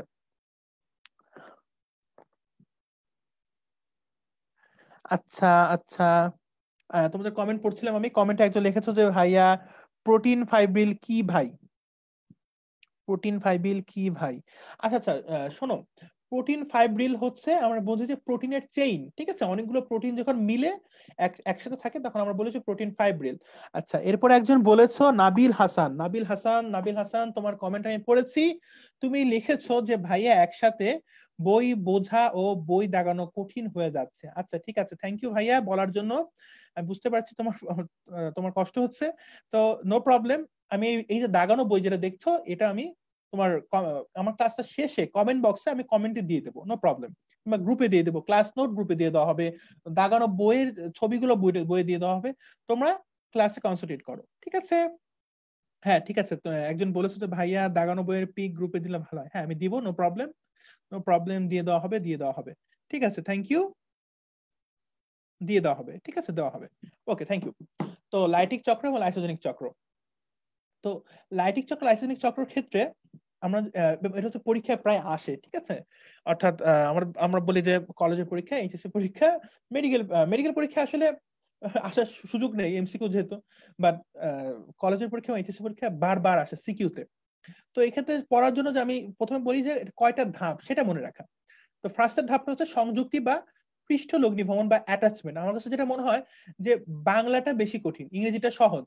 অ্যাটাচমেন্ট কত সুন্দর একটা শব্দ, অ্যাটাচমেন্ট বা ল্যান্ডিং, সেখানে পৃষ্ঠ লগ্নি ভ্রমণ, এটার মানে কি? আশ্চর্য, ঠিক আছে? আমার কাছে ডাজন্ট মেক এনি সেন্স। আর ধাপ 2 বলছে ফার্স্ট ডিএনএ অনুপ্রবেশ বা পেনিট্রেশন। ধাপ 3 হচ্ছে অনুলিপন বা রেপ্লিকেশন। ধাপ 4 হচ্ছে বিভিন্ন দেহাংশ একত্রিত হওয়া বা অ্যাসেম্বল। এবং ধাপ 5 হচ্ছে নতুন ভাইরাস মুক্তি বা রিলিজ। আচ্ছা, তো এখন একজন বলেছে যে একটু ধীরে ধীরে বলতে হবে। ঠিক আছে ভাইয়া, আমি ধীরে ধীরেই বলবো। ঠিক আছে, ঠিক আছে, আমি ধীরে ধীরে বলবো, নো প্রবলেম। আচ্ছা ঠিক আছে, তোমাদের ফিডব্যাকের জন্য থ্যাংক ইউ। তোমরা জানাবা যখন আমার পড়া তাড়াতাড়ি হচ্ছে বা আস্তে আস্তে হচ্ছে, ঠিক আছে? তো ধাপ যে পাঁচটা, এই ধাপ পাঁচটা সবার আগে আমরা মনে রাখবো যে কি কি ধাপ আছে। তো এবার হচ্ছে আমি পড়া ডিসক্রাইব করা শুরু করি। ফার্স্ট অফ অল আমাদের দেখতে পাচ্ছি লাইটিক চক্রের ছবি। আমরা প্রথমে এক, এই যে এক, এই একে হচ্ছে ফলো করি।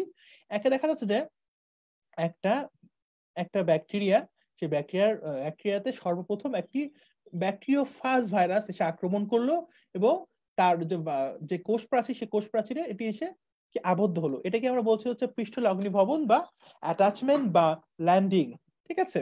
এবং আমরা দেখতে পাচ্ছি এর পরবর্তী ধাপে সেই ব্যাকটেরিওফাজটি তার ডিএনএ বা নিউক্লিক অ্যাসিড কিন্তু ব্যাকটেরিয়ামে প্রবেশ করে দিল, ব্যাকটেরিয়ার দেহে প্রবেশ করে দিল। এবং একটা পর্যায়ে গিয়ে কিছু সার্টেন প্রসিডিউরের কারণে সেই ব্যাকটেরিয়াল ডিএনএ কিন্তু খন্ডায়ন হচ্ছে। অর্থাৎ ব্যাকটেরিয়া যে আমরা গোলাকার ডিএনএ দেখতে পাচ্ছি, এই গোলাকার ডিএনএ কিন্তু খন্ডায়ন হবে, ঠিক আছে? দেখো যে ব্যাকটেরিয়াল ডিএনএ খন্ডায়ন হচ্ছে এবং একটা পর্যায়ে গিয়ে এই যে ব্যাকটেরিয়াল ডিএনএ খন্ডায়ন করতে করতে প্রায় বিলুপ্ত হয়ে যাবে। এবং ভাইরাসের যে ডিএনএ ছিল, সেই ভাইরাসের ডিএনএ রেপ্লিকেশন হবে, ঠিক আছে?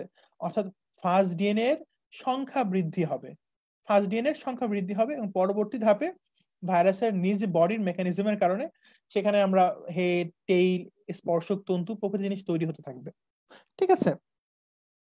আচ্ছা, আম, তো এভাবে হচ্ছে ফার্স্ট ডিএনএ তৈরি হতে থাকবে এবং একটা পর্যায়ে গিয়ে অ্যাসেম্বল হবে, অর্থাৎ সবগুলো পার্ট যেগুলো আলাদা আলাদা ভাবে তৈরি হয়েছিল সেগুলো কিন্তু এবার একসাথে তৈরি হতে শুরু করবে, ঠিক আছে? আচ্ছা, ধন্যবাদ তোমাদেরকে। তো এনিওয়ে, আচ্ছা, একজন বলেছে যে ছবি না আঁকে নাম্বার বেশি পাওয়া সম্ভব। উত্তর হচ্ছে ছবি আঁকলে নাম্বার বেশি আসবে। ছবি আঁকা ভালো, ছবি আঁকার চেষ্টা করবা সকল পরীক্ষায়, ছবি আঁকার চেষ্টা করবা। ছবি আঁকা একটা ভালো জিনিস, ঠিক আছে? মানে তুমি জিনিসটা বুঝে পড়ছো, ছবি আঁকা ভালো একটা প্র্যাকটিস। এনিওয়ে, আচ্ছা, এরপরে ব্যাকটেরিয়াম কোষের লাইসিস হবে বা ভাঙন হবে, ভাঙনের মাধ্যমে ভাইরাসগুলো বেরিয়ে যাবে বা বিদীর্ণ হবে, কোষ প্রাচীর ভেঙে বেরিয়ে যাবে, ঠিক আছে? তো এটাই মূলত বইয়ে ব্যাখ্যা করা হয়েছে। এখানে একটা ইম্পর্টেন্ট কথা, তা হলো যে আমাদের দেহে রোগ সৃষ্টিকারী অনেক ভাইরাসের লাইটের চক্র 6 ধাপে সম্পূর্ণ হয়। এটা একটা এমসিকিউ তে আসে যে আহ, আমাদের দেহে রোগ সৃষ্টিকারী অনেক ভাইরাসের লাইটিক চক্র কয় ধাপে সম্পূর্ণ হয়? উত্তর হচ্ছে 6 ধাপে সম্পূর্ণ হয়। আচ্ছা, তারপর ইম্পর্টেন্ট কোয়েশ্চেনটা হচ্ছে যে লাইটিং চক্রের মাধ্যমে 30 মিনিটে প্রায় 300টি নতুন ফাজ সৃষ্টি হয়। এটা হচ্ছে এমসিকিউ তে আসে যে কত মিনিটে কতটি, 30 মিনিটে প্রায় 300টি নতুন ফাজ সৃষ্টি হয়। এবং এই ধরনের ফাজকে বলা হয় লাইটিক ফাজ বা ভিরুলেন্ট ফাজ। লাইটিক ফাজ বা ভিরেল ভিরেল ভিরুলেন্স ফাজ, ঠিক আছে? আচ্ছা, তোমাদের কমেন্ট গুলো আমি একটু দেখছি। তো কমেন্ট পড়ছি।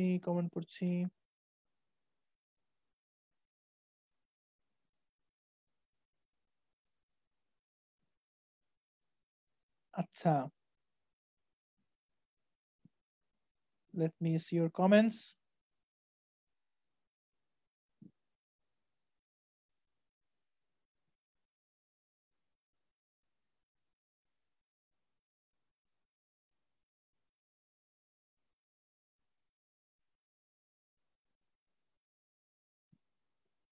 আচ্ছা,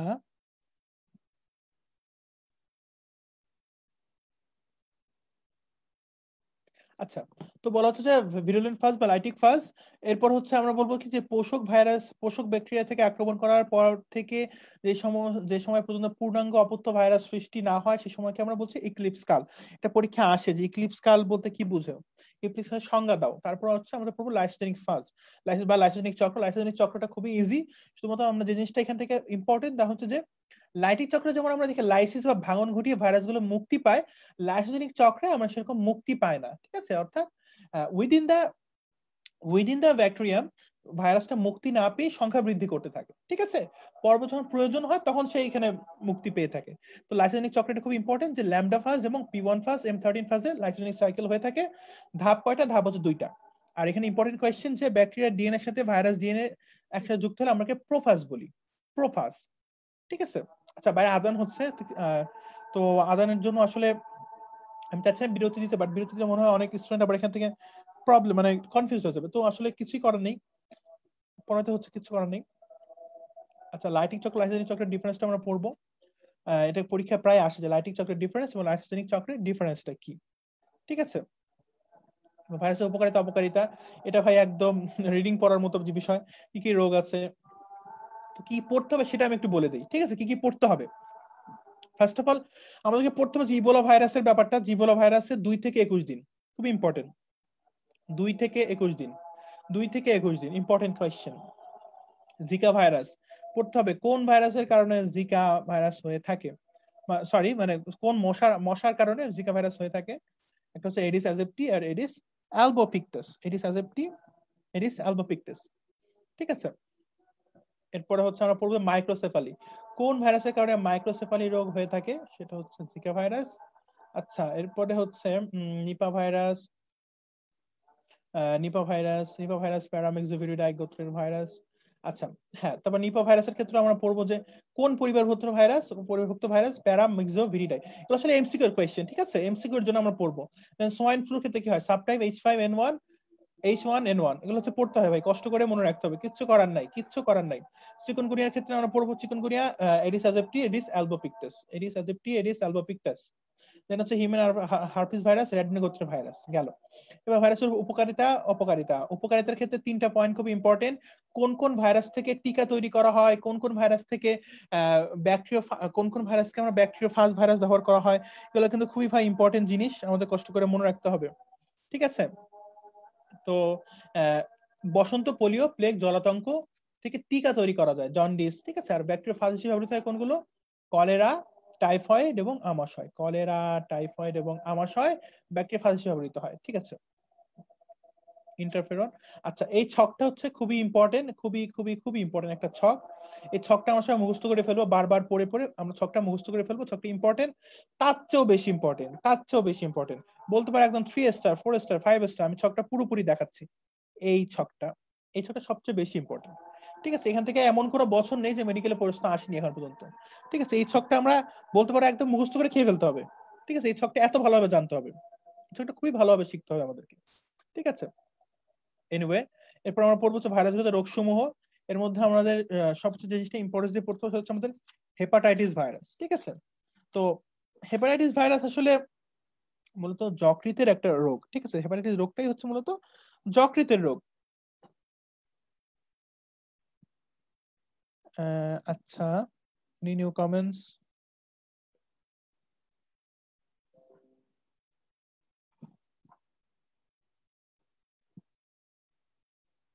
আচ্ছা, নাবিল হাসান, তুমি লিখেছো যে কোনগুলো সিকিউ কোনগুলো এমসিকিউ এর জন্য বলা হবে। ঠিক আছে ভাইয়া, আমি বলবো এটা, আমি হচ্ছে ভাইরাস ক্লাসটা শেষ করে আমি লাস্টে একটা জিনিস বলে দেবো যে তো আমি লাস্টে হচ্ছে জিনিসটা বলে দেবো যে যে কোনগুলো আমাদের ইয়ের জন্য, কোনগুলা ইম্পর্টেন্ট না।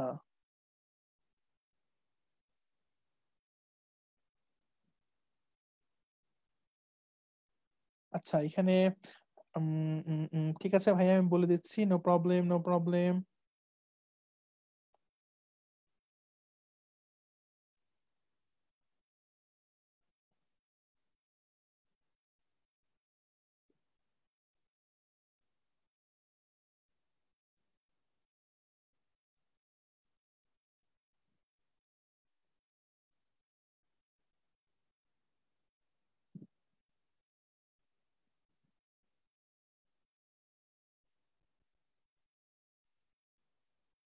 আচ্ছা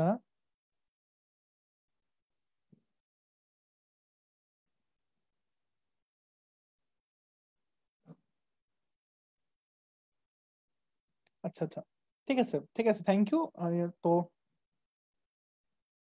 কোনগুলো সিকিউএমসিকিউ আমি ইনশাল্লাহ বলে দেবো, নো প্রবলেম। ঠিক আছে, তোমরা প্যানিক হো না, তোমরা ক্লাস করো, ইনশাল্লাহ আমি বলে দিচ্ছি একটু পরে। ঠিক আছে, ওকে, থ্যাংক ইউ। আচ্ছা, এরপরে হচ্ছে আজকে তো রোগ সমূহ পড়বো। তার রোগের ক্ষেত্রে হচ্ছে আমাদেরকে জানতে হবে হচ্ছে সবচেয়ে বেশি ইম্পর্টেন্স দিয়ে,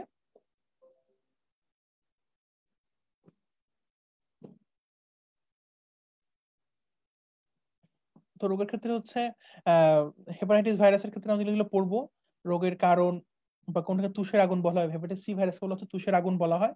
আচ্ছা, এরপর হচ্ছে আমরা ছকটা মনে রাখবো। তো ছকটা মনে রাখার জন্য আসলে আমি টেকনিক মনে রাখি, সেটা হচ্ছে এন্টেরো ভাইরাস, হেপাডিএনএ ভাইরাস, ফ্লাভি ভাইরাস, অসম্পূর্ণ ভাইরাস এবং ক্যালিসি ভাইরাস। ঠিক আছে, এটা হচ্ছে ইম্পর্টেন্ট।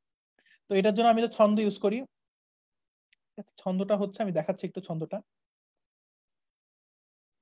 ছন্দটা হচ্ছে যে হেপাটাইটিস ভাইরাসের গ্রুপের মধ্যে আছে হচ্ছে এ হে ফাঁকা। ঠিক আছে, এ হে ফাঁকা বলতে আমরা হচ্ছে এতে হচ্ছে অ্যান্টেরিও ভাইরাস। আচ্ছা, এটা তোমরা হচ্ছে স্ক্রিনশট তুলে ফেলো। হেতে হচ্ছে হেপা ডিএনএ ভাইরাস, ফাতে হচ্ছে flavivirus, dot dot dot dot dot মানে হচ্ছে অসম্পূর্ণ ভাইরাস, কাতে হচ্ছে calicivirus. Hepatitis A, hepatitis B, hepatitis C, hepatitis D, hepatitis E. আচ্ছা, এটা স্ক্রিনশট তুলে ফেলো। হেপাটাইটিস ভাইরাসের গ্রুপ এ হে ফাঁকা, এন্টারোভাইরাস, হেপাডিএনএ ভাইরাস, ফ্ল্যাভি ভাইরাস, অসম্পূর্ণ ভাইরাস এবং ক্যালিসি ভাইরাস। ঠিক আছে, এ, বি, সি, ডি, ই। আচ্ছা, ঠিক আছে। আচ্ছা আচ্ছা, এরপরে যেটা হয় হেপাটাইটিস ভাইরাস, ঠিক আছে, গেল। তো আমরা হচ্ছে আমার বইয়ে ফিরে যাই, বই যেখানে ছিলাম। আচ্ছা, ছকটাতে আমরা দেখেছি যে আমরা যে ছন্দ করে পড়লাম, এখন দেখো আমরা সব পারি। এই যে সেই এন্টেরো ভাইরাস, হেপাডিএনএ ভাইরাস এখানে ছিল। ঠিক আছে, এরপর আমরা দেখবো যে শুধুমাত্র হেপাটাইটিস বি ভাইরাস হচ্ছে ডিএনএ ভাইরাস, বাকি সব আরএনএ। তাই মনে রাখতে হবে বিডি। ঠিক আছে, মনে রাখতে BD, hepatitis B DNA virus, BD. আর আয়তন আর সুপ্তিকাল হচ্ছে মনে রাখতে হবে কষ্ট করে। সুপ্তিকালটা বেশি ইম্পর্টেন্ট, আয়তনটা লেস ইম্পর্টেন্ট। এবার হচ্ছে ভাইরাসের ইনকিউবেশন পিরিয়ড কত, 45 থেকে 180 দিন। 45 থেকে 180 দিন। আর রক্তে বিলিরুবিন এসপিজিটির মাত্রা বৃদ্ধির মাধ্যমে টেস্টটা করা হয়। এইচবিএসএজি, রক্তে সারফেস অ্যান্টিজেন টেস্ট করতে হবে। আচ্ছা, তারপর হচ্ছে এটার কি কি ওষুধ আছে এটা পড়তে হবে। অ্যামোক্সিসিলিন, মেট্রো মেট্রো নিডাজল এবং ভিটামিন সি খেতে হবে। এবং এটার একমাত্র প্রতিরোধ উপায় হচ্ছে পেন্টাভ্যালেন্ট ভ্যাকসিন গ্রহণ করা। ঠিক আছে, তো এখানে পরীক্ষায় প্রশ্ন আছে যে পেন্টাভ্যালেন্ট ভ্যাকসিনের ডোজ কয়টি। তো সবাই দেখে পেন্টা মানে কি 5, সবাই দিয়ে আসে যে পেন্টাভ্যালেন্ট ভ্যাকসিনের ডোজ হচ্ছে 5টি, কিন্তু আসলে পেন্টাভ্যালেন্ট ভ্যাকসিনের ডোজ হচ্ছে 4টি। ঠিক আছে, এটা খুবই ইম্পর্টেন্ট, ইন্টারেস্টিং এমসিকিউ পরীক্ষা করার জন্য। ঠিক আছে, খুবই ইন্টারেস্টিং এমসিকিউ। আচ্ছা, এবার হচ্ছে ডেঙ্গু জ্বর। ডেঙ্গু জ্বরের ক্ষেত্রে আমরা পড়বো হচ্ছে কোন কোন মশার কারণে হয়। এডিস অ্যাজিপ্টি এবং এডিস অ্যালবোপিক্টাস। কতদিন পর হয়, 2 থেকে 7 দিন পর পর জ্বর হয়। জ্বর কতটুকু, 103 ডিগ্রি থেকে 105 ডিগ্রি। ঠিক আছে, এরপর হচ্ছে আমরা ডেঙ্গুর টাইপ গুলো পড়বো, যে সাধারণ ডেঙ্গু জ্বর, হেমোরেজিক ডেঙ্গু জ্বর, ডেঙ্গু শক সিন্ড্রোম, দেন সেরোলজি, প্লেটেল, কি কি টেস্ট করা হয় ডেঙ্গুর হলে, কি কি টেস্ট আমি করবো, সেরোলজি, হেপাটাইটিস পরীক্ষা এবং সেল কালচার। তো এক্ষেত্রে আমাদের এগুলো হচ্ছে রিডিং করে নিজে নিজে পড়ে নিতে হবে, কারণ এখানে বোঝার জিনিস খুবই কম, খুবই কম। এবং ডেঙ্গুতে আসলে কি কমে যায়, ডেঙ্গুর ক্ষেত্রে হচ্ছে প্ল্যাটিলেট বা অনুচক্রিকা হ্রাস পায়, খুবই ইম্পর্টেন্ট কোয়েশ্চেন। দেন পিআরএসভি লেস ইম্পর্টেন্ট। পিআরএসভি অর্থাৎ পাপায় মোজাইক ভাইরাস, এটা একেবারে লেস ইম্পর্টেন্ট, নিজে নিজে পড়তে হবে। এবং এটা আমার মনে হয় খুব একটা ইম্পর্টেন্ট না। ঠিক আছে, এমসিকিউর জন্য আসতে পারে, রিডিং পড়ে নেবো। তো এখানে দিয়েছে ভাইরাসের লেসন আজকে শেষ হচ্ছে। তো ভাইরাসের ক্ষেত্রে আমাকে যদি জিজ্ঞেস করা হয় যে সিকিউ আর এমসিকিউর জন্য আমরা কি পড়বো, তো সিকিউর জন্য অবশ্যই সবচেয়ে বেশি ইম্পর্টেন্ট হচ্ছে আমাদের লাইটিক চক্র এবং লাইসোজেনিক চক্র, সিকিউর জন্য খুবই ইম্পর্টেন্ট। সিকিউ আসলে বলতে গেলে লাইটিক চক্র এবং লাইসোজেনিক চক্র থেকে আসে। এছাড়াও হেপাটাইটিস বি ভাইরাস, হেপাটাইটিস থেকেও কোয়েশ্চেন আসতে পারে সিকিউ এর জন্য। আর বাকি সবকিছু এখানে যা যা ছিল মূলত সবই কিন্তু এমসিকিউ। এমসিকিউ আসলে কোনো সিলেবাস নেই, সবকিছু এমসিকিউ আসতে পারে। বাট সিকিউর জন্য আমি বলবো যে তোমরা লাইটিক চক্র এবং লাইসোজেনিক চক্রটা খুবই খুবই গুরুত্ব দিয়ে পড়বা, এটা পরীক্ষায় বাইরে প্রশ্ন আসে। তো রোজার সময় আশা করি তোমরা আমাদের দোয়া করবা, সবাই ভালো থাকবা, সুস্থ থাকবা। করোনার সময় আমি মনে করি যে সরকার কিন্তু শপিং সেন্টার গুলো খুলে দিয়েছে, তো আমার মনে হয় যে শপিং সেন্টার না যাওয়াই বেটার। কারণ করোনা ভাইরাস আমার মনে হয় যে, কারণ তুমি ধরো যে তুমি নতুন জামা না কিনেও কিন্তু ঈদ করতে পারবা, বাট তুমি যেটা করোনা আক্রান্ত হও, তোমার পুরো ফ্যামিলি এখন চিন্তা থাকবে যে ভাই আমি এখন সবাইকে চিন্তা থাকবে যে আমার করোনা হয়েছে, তোমার ঈদটা কিন্তু মাটি হয়ে যাবে। নতুন জামা ছাড়াও ঈদ করা যায়, বাট চিন্তায় তুমি কিন্তু ঈদ করতে পারবে না। তোমার করোনা হলে তুমি ঈদ করতে পারবা না। তা আমার সাজেশন থাকবে, দয়া করে তোমার মার্কেটে যেও না, বাসা থেকে বের হয়েও না, আইসোলেশন মেনটেন করো, কোয়ারেন্টাইন মেনটেন করো, যথাযথভাবে আমরা নিয়ম মেনে চলি, বাসার সময়গুলো কাজে লাগাই। রমজান মাস ইবাদতের সময় আমরা বেশি বেশি নামাজ কালাম করি, আল্লাহ তাআলার কাছে সাহায্য চাই। তারপর হচ্ছে আমরা নিয়মিত যেটা করতে পারি যে আমরা কোরআন খতমে ট্রাই করতে পারি, আমরা আল্লাহ তাআলার কাছে বেশি দোয়া করতে পারি, চাই। কারণ আল্লাহ তাআলা বলছে যখন আমার বান্দা আমার কাছে কোনো কিছু চায়, ওয়াইদা সাআলাকা ইবাদি ইবাদি ফাইন্নী করিব উজিবু দাওয়াতাদ দাঈ ইযা দাআনি। অর্থাৎ যখন আমার বান্দা আমার কাছে কোনো কিছু চায়, তখন সে যেন জেনে রাখে আমি তার অতীব নিকটবর্তী এবং আমি কোন প্রার্থীর ডাকে সাড়া দেই। ঠিক আছে, অর্থাৎ আল্লাহ তাআলা যখন আমরা চাইবো আল্লাহ তাআলার কাছে, তখন অবশ্যই আল্লাহ তাআলা আমাদেরকে সাড়া দেবেন, এরকম আশা রেখে আমাদের দোয়া করা উচিত যে আল্লাহ আমি, আমাদের সবার একটা স্বপ্ন আছে। হ্যাঁ, কারো এখানে স্বপ্ন আছে যে আল্লাহ আমি যেন মেডিকেলে চান্স পাই, আমি যেন ঢাকা মেডিকেলে চান্স পাই। কারো ইচ্ছা আছে যে আল্লাহ আমি যেন এইচএসসি গোল্ডেন পাই, এইচএসসি ভালো একটা বায়োলজিতে যেন জিপিএ 5 পাই। তো আমরা আল্লাহকে চাবো, ঠিক আছে, চেতে কোনো দোষ নেই, আল্লাহ তাআলা অবশ্যই আমাদের ডাক শুনবেন। চাওয়ার সাথে সাথে আমরা চেষ্টাও করে যাব। ঠিক আছে, তো সবাই ইনশাআল্লাহ আবার দেখা হবে লার্ন এন্ড গ্রোতে। আর আমি হচ্ছে এই পিডিএফ গুলো কমেন্ট সেকশনে দিয়ে দেবো। ঠিক আছে, কমেন্ট সেকশন তোমাদের ফলো করো, কমেন্ট এটা পেয়ে যাবা। আর হচ্ছে পরবর্তী ক্লাসের ডেট এখন আমি এখন শিওর না, আমার ব্যস্ত থাকি বিভিন্ন কাজে, তখন আমি ডেট জানিয়ে দেবো। তো এর পরবর্তী ক্লাসগুলো আসলে ব্যাকটেরিয়া এবং ম্যালেরিয়া পরজীবীর উপর ভিত্তিতে মানে নেওয়ার ইচ্ছা আছে ইনশাআল্লাহ, যদি বেঁচে থাকি, ওমা তৌফিক ইল্লা বিল্লাহ। তো সবাই আমার জন্য দোয়া করবো জি। থ্যাংক ইউ সবাইকে সাথে থাকার জন্য, ধন্যবাদ। আর কেউ কোনো কথা কষ্ট পেয়ে থাকলে আই এম রিয়েলি সরি। আমার জন্য দোয়া করবা, তোমরা সবাই ভালো থাকবা, সুস্থ থাকবা। ঠিক আছে, আল্লাহ হাফেজ। তারাবির জন্য আমি ক্লাসটা শেষ করে দিচ্ছি। ধন্যবাদ, আসসালামু আলাইকুম।